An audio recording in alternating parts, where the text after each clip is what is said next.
Hi, my name is Ryan Havison. I'm the Group Program Manager for the In Control of Your PC team, and I'm here to talk to you a little bit about the cool stuff that we did with the Task Manager in Windows 8. So let's take a look at a pretty common scenario, which is you have a window that's not responding. Now in the old Task Manager, the Applications view had not only the processes, but it also had all of the top-level windows listed there, and so it was a pretty big list. Now if I show you in the new Task Manager, what we've done is we've simplified the default view to be just the applications.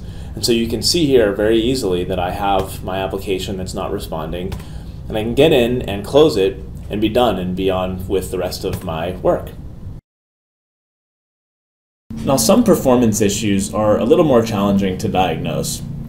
So if you're having general performance issues on your PC, one of the things you can do is use the Task Manager to see what resources are being used.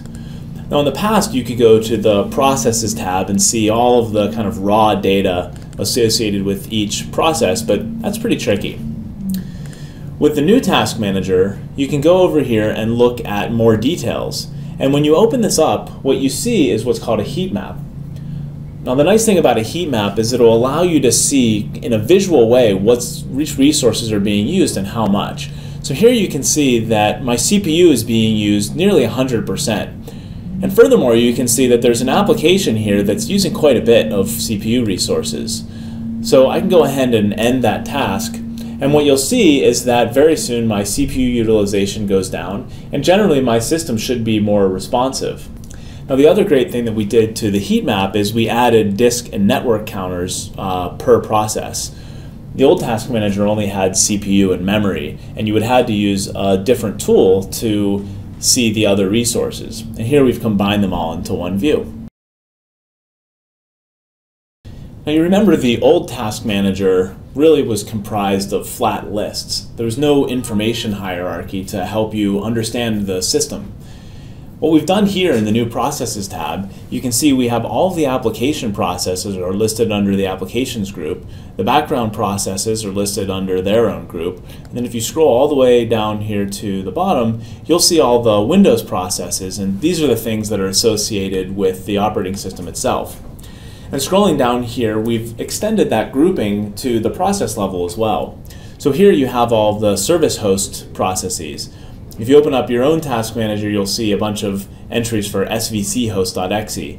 And here what we've done is we've grouped all of the services associated with each service host entry under the parent process. Now I'll go back up here to the applications and show you how we've extended that grouping to applications as well.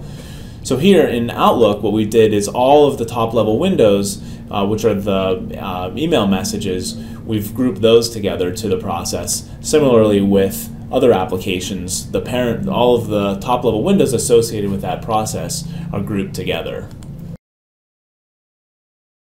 The last thing that I want to show is that we've used friendly names throughout the system. And so if you look down here at the background processes, for example, this one, the Fast User Switching Utility Service, in the old Task Manager, this showed up as fssvc.exe, and you really would have no idea what that means. Now you still may not know what the Fast User Switching Utility Service is, and so what we've done is we've integrated with web search, and so really by just right-clicking and saying search the web, you'll bring up your default browser with information about that process.